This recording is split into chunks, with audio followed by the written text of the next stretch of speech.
نحمده ونصلي ونسلم على رسوله الکریم۔ دین کی بنیادیں عرض کی جا رہی تھیں، اس میں پہلی چیز یہ عرض کی تھی کہ زندگی کی ترجیحات درست ہوں، اپنی اولادوں کی نسلوں کی ترجیحات درست کرائی جائیں۔ دوسری بنیاد یہ ہے عقل کے بجائے وحی الہی کے اوپر اعتماد ہو۔ عقل کے بجائے وحی الہی، مشاہدے کے علم، تجربے کے علم کے بجائے غیبی علم پر اعتماد ہو۔ جب اور یہاں بھی ترجیح قائم ہوگی، وحی الہی کا ٹکراؤ محسوس ہو عقل سے، تو پھر ہم وحی کو لیں گے، جو ہماری عقل کہہ رہی ہوگی اس کو نہیں لیں گے۔ آپ دیکھیے پوری کی پوری قومیں وہ گمراہ ہو گئیں عقل پرستی کی وجہ سے۔ یہ جو سورہ بقرہ ہے، اللہ نے اس کو سب سے پہلے رکھا۔ جب آپ نے سورہ فاتحہ میں اللہ تعالیٰ سے ہدایت مانگی تو اللہ تعالیٰ نے پہلی سورہ بقرہ نازل کی، اور پوری سورہ بقرہ کا خلاصہ عقل پرستوں کے احوال ہیں۔ یہودیت، پوری یہودیت گمراہ ہو گئی۔ موسیٰ علیہ السلام حکم بتاتے تھے، وہ اپنی عقلیں لڑاتے تھے۔ موسیٰ علیہ السلام حکم بتاتے تھے، وہ اپنی عقلیں لڑاتے۔ وہ کہہ رہے ہیں بھائی اللہ کو مانو، کہہ رہے ہیں نہیں، لن نؤمن لک حتی نری اللہ جہرا، آن لائن دیکھیں گے اللہ کو آمنے سامنے پھر مانگیں، اللہ پاک سامنے آئے ہمارے پھر مانیں گے۔ ہر چیز میں عقل لڑاتے تھے۔ پھر امت مسلمہ میں بھی فرقے بن گئے، عقل کے فرقے بن گئے۔ وحی میں انہوں نے عقل، کوئی ان فرقوں کے نام علماء اکرام جانتے ہیں، کوئی معطلہ بنا، کوئی مجسمہ بنا، کوئی مشبہہ بنا، کوئی قدریہ بنا، کوئی جبریہ بنا۔ یہ سارے فرقے بن گئے، جتنی عقلیں اتنے فرقے۔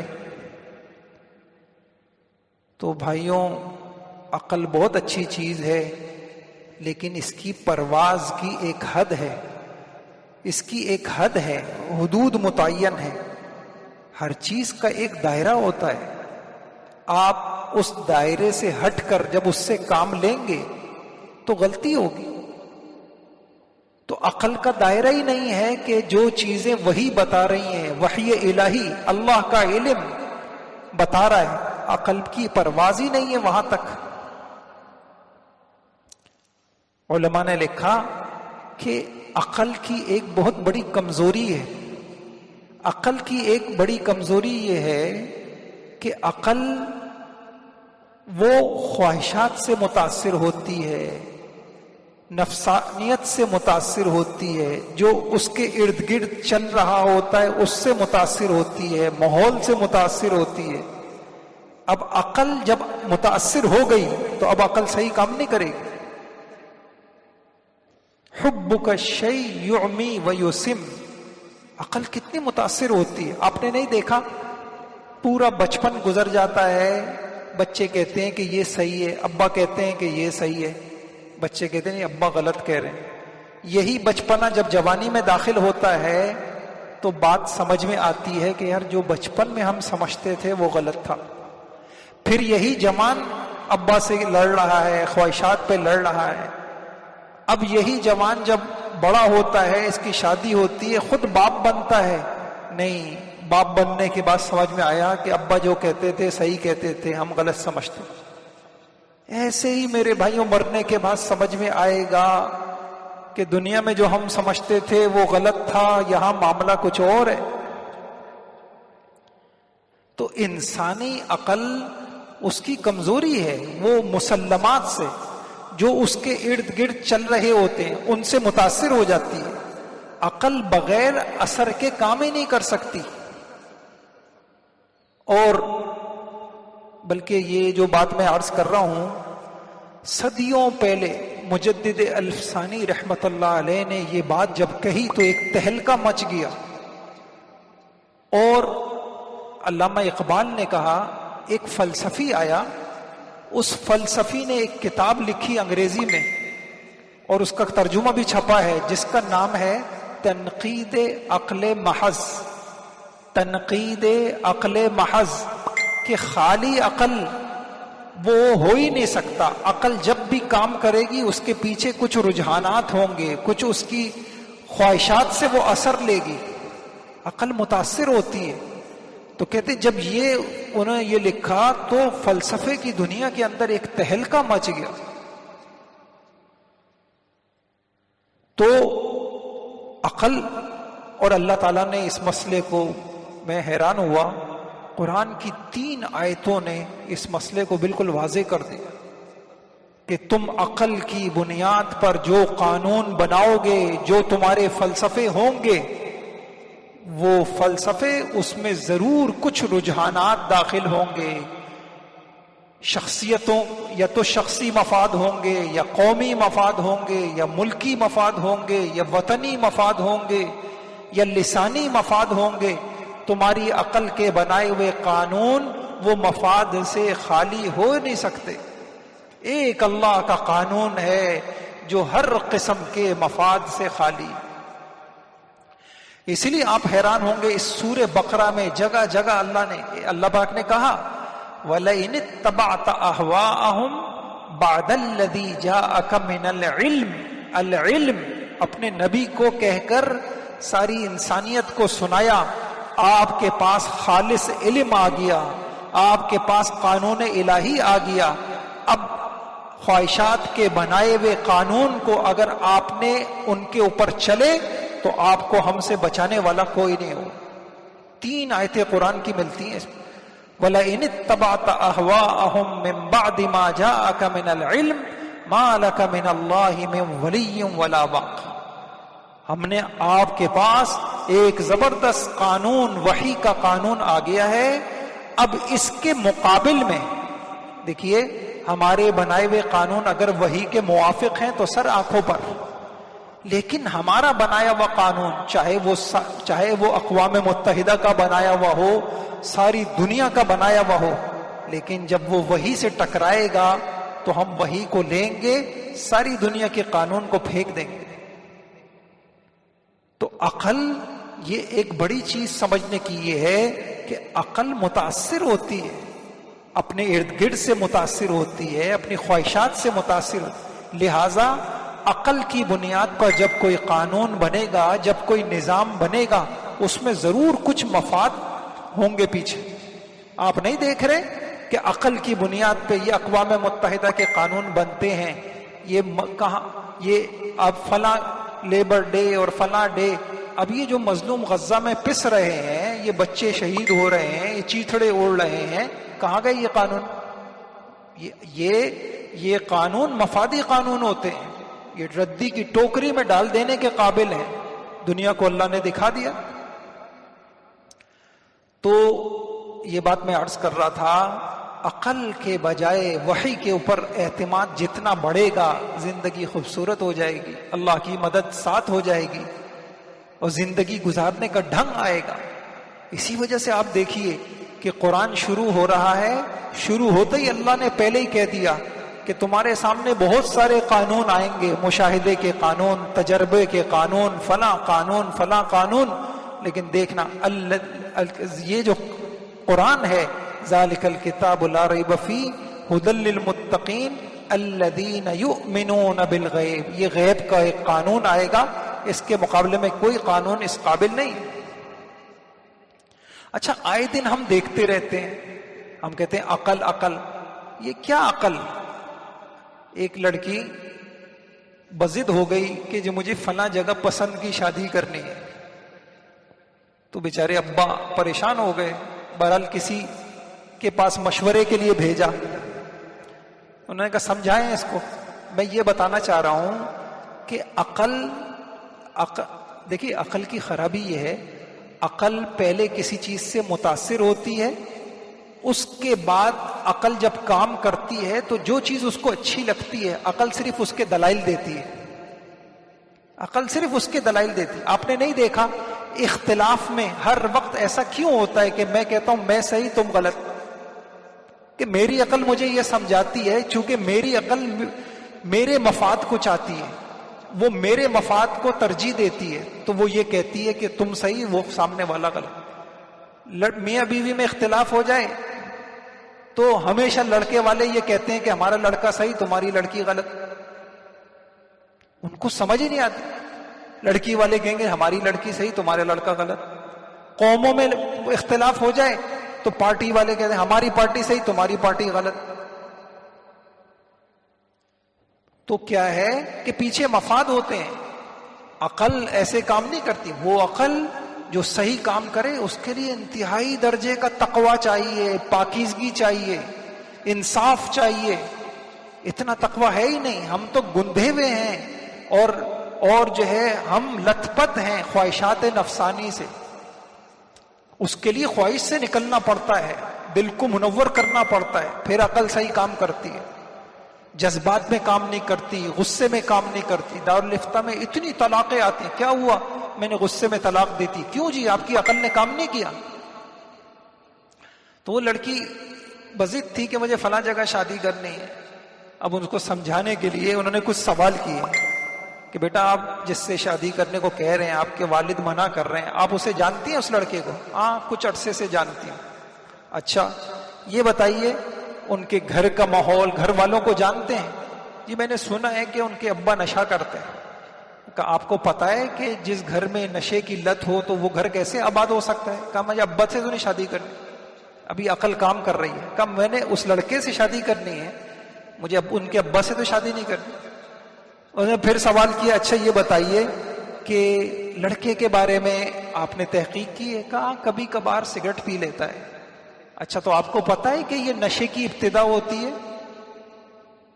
خاموش. انہوں نے کہا اچھا یہ بتائیے کہ آپ جس لڑکے سے شادی کرنا چاہ رہی ہیں وہ آپ کے ساتھ مخلص ہوگا، وفادار ہوگا، آپ کو سکھی رکھے گا. یہ بتائیے کہ اس کا کسی سے اور سے تو رابطے نہیں ہیں.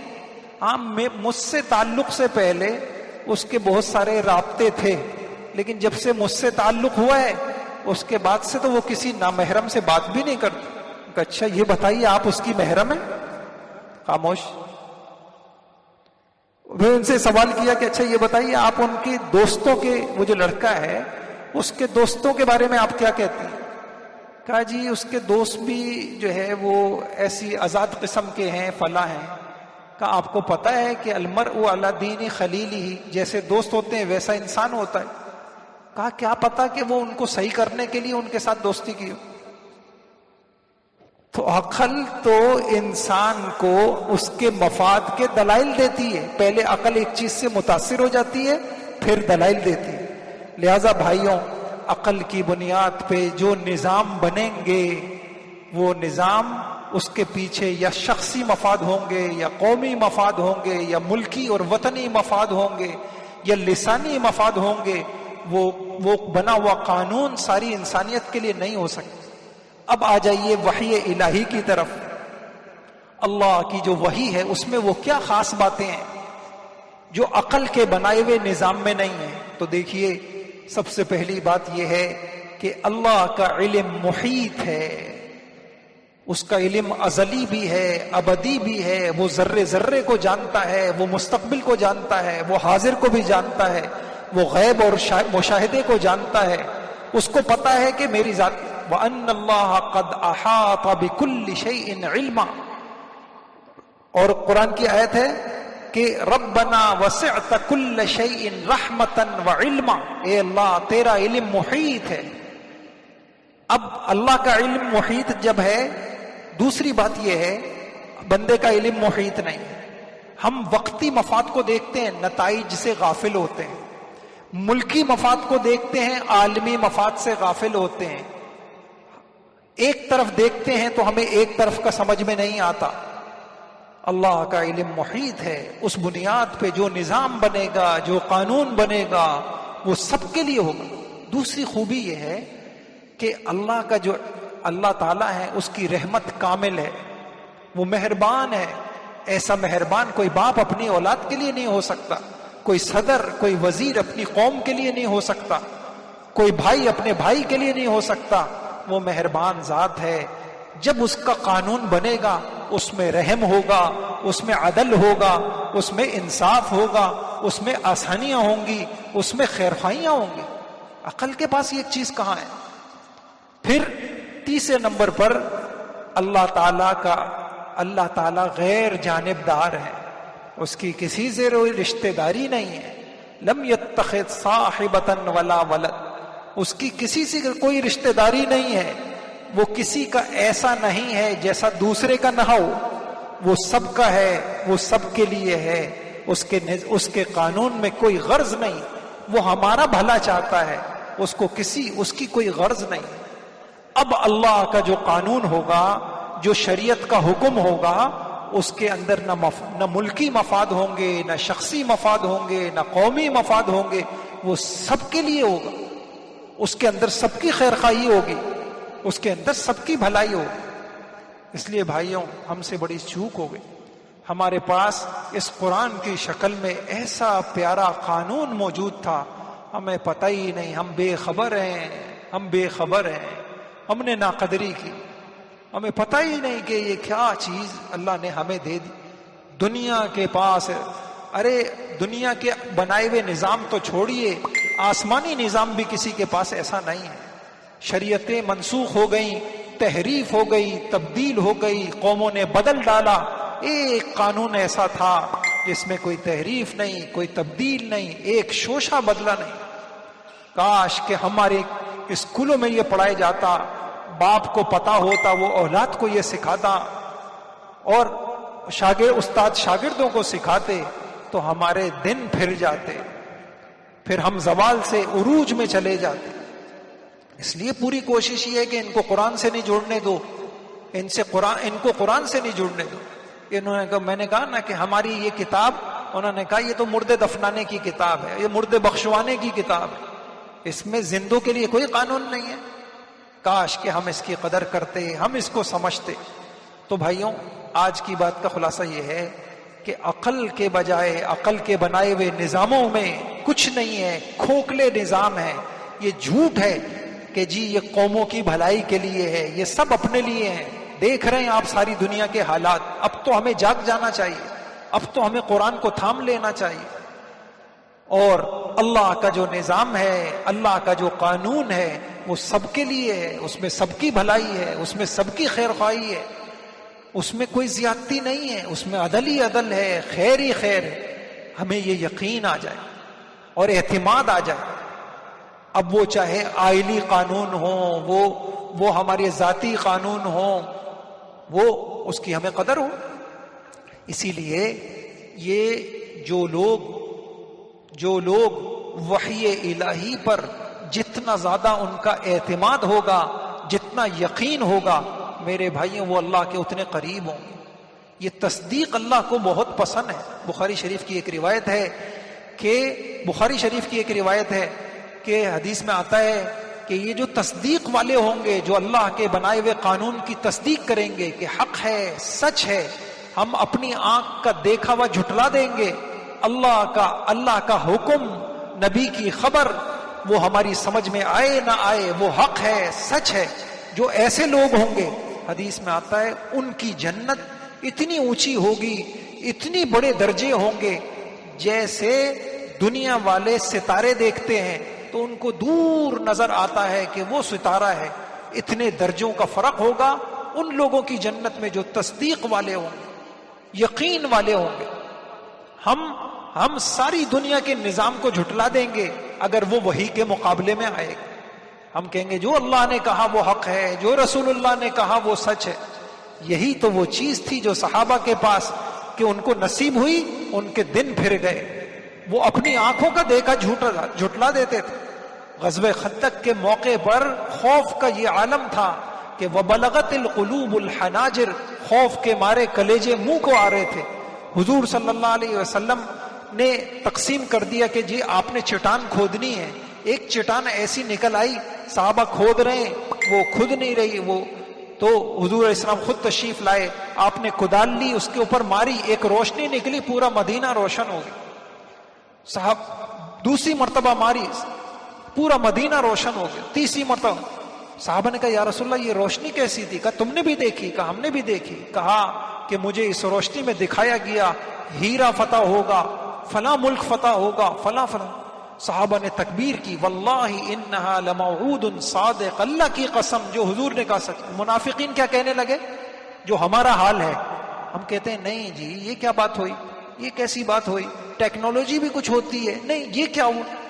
منافقین کہنے لگے خوف کے مارے پیشاب نہیں کر پا رہے ہیں اور ان کو پیشنگوئیاں دی جا رہی ہیں کہ ساری دنیا فتح ہو۔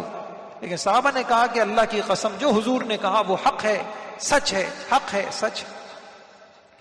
بھائیوں تصدیق کی ضرورت ہے، یقین کی ضرورت ہے۔ ان تبلیغ والوں کو لوگ کہتے ہیں کہ یار روز روز ایک ہی بیان کرتے ہو، اللہ سے ہوتا ہے، اللہ کی قدرت سے ہوتا ہے، اللہ کرتے ہیں جو چاہے کرتے ہیں، اپنی مرضی سے کرتے ہیں، غیب کی ڈوری اس کے ہاتھ میں ہے، وہ سبب سے بھی کرتے ہیں، بلا سبب بھی کرتے ہیں، سبب بھی ان کے ہاتھ میں ہے، اس سبب سے نکلنے والا نتیجہ بھی ان کے ہاتھ میں ہے۔ لوگ کہتے ہیں کہ یہ کیا باتیں، یہ کیا باتیں نہیں ہیں، یہ اس وقت کی سب سے بڑی ضرورت ہے۔ توحید خالص ہو جائے، ہماری ٹینشنیں ختم ہو جائیں۔ میرے پاس کوئی اس طرح کے ڈپریشن کے مسائل آتے ہیں، میں ان کو کہتا ہوں آپ تبلیغ والوں کے ساتھ کچھ دن بیٹھیں، انشاءاللہ حل ہو جائیں گے۔ جب آپ یہ جملہ بولیں گے اللہ کرتے ہیں، ساری مشکلوں کے حل اللہ کے پاس ہیں، اس کے ہاتھ میں قدرت ہے، وہ جو چاہے گا ہوگا، اس کے چاہنے سے سب کچھ ہوگا، جو دنیا چاہے گی وہ نہیں ہوگا۔ ساری دنیا آپ کو ذلیل کرنا چاہے، رسوا کرنا چاہے، تنہا کرنا چاہے، وہ آپ کو عزت دینا چاہے، ساری دنیا مل کے آپ کا بال بھیگا نہیں کر سکتی۔ ان بولوں میں طاقت ہے، یہ ہمارا علاج ہے، یہ ہماری روح کی غذا ہے۔ آپ قرآن کھولیں گے نا، آپ کو ہر آیت میں اللہ کی یہی قدرت نظر آئے گی۔ کبھی اللہ پاک کہہ رہے ہیں کہ ہاتھی والوں کو ہم نے کیسے ہلاک کیا، فرعونیوں کو ہم نے کیسے برباد کیا، تو انسان کا یقین بنتا ہے اللہ کی طاقت کے اوپر، غیبی نظام کے اوپر، اس کی قدرت کے اوپر۔ اس لیے اس وقت کی سب سے بڑی ضرورت ہے، ہماری دینی ضرورت ہے، ہماری روحانی ضرورت ہے، ہماری آخرت کی ضرورت ہے، ہماری ایمانی ضرورت ہے کہ ہم اس نظام غیبی کو پڑھیں، سمجھیں، اسی کو بولیں، اسی کو سنیں، اسی کو سوچیں، اور اس کے مقابلے میں جو نظام ہو ہم کہیں گے کہ نہیں ہمیں قبول نہیں۔ عقل کے بجائے وحی الہی کے اوپر اعتماد، عقل کے بجائے عقل ہے کیا چیز؟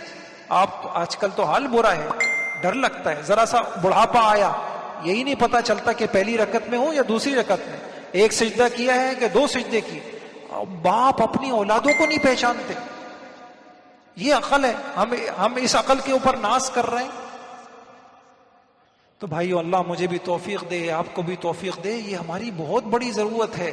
اس کے لیے بیٹھا کریں ان درس قرآن کے اندر، حدیث کے جو درس ہوتے ہیں مسجد کے اندر، ان حلقوں کے اندر، اور اپنے گھروں کے اندر۔ کتنے مایوس کن حالات ہوں، آپ کہیں اللہ بڑے ہیں، اللہ بڑے، آپ دیکھیں گے کہ ایک لہر حسبنا اللہ۔ دیکھیے صحابہ کو ڈرایا گیا، ان الناس قد جمعوا لكم فاخشوهم فزادهم ایمانا وقالوا حسبنا اللہ ونعم الوکیل۔ انہوں نے کہا کہ کافروں نے سارا لشکر جمع کر لیا ہے، ان کا ایمان، انہوں نے کہا حسبنا اللہ ونعم الوکیل، ہمارے لیے اللہ کافی ہے۔ اللہ کہتے ہیں ان کے ایمان میں اضافہ ہو گیا۔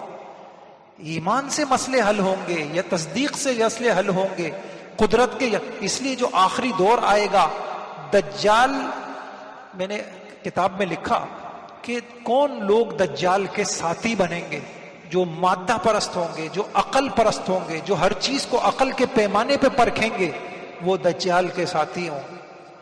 اور جو ایمان والے ہوں گے، جو لا الہ الا اللہ کو بولنے والے ہوں گے، اس کو سننے والے ہوں گے، اس کے تذکرے کرنے والے ہوں گے، اللہ کی قدرت کو، اس کی مشیت کو بولنے والے ہوں گے، انشاءاللہ وہ کامیاب ہوں۔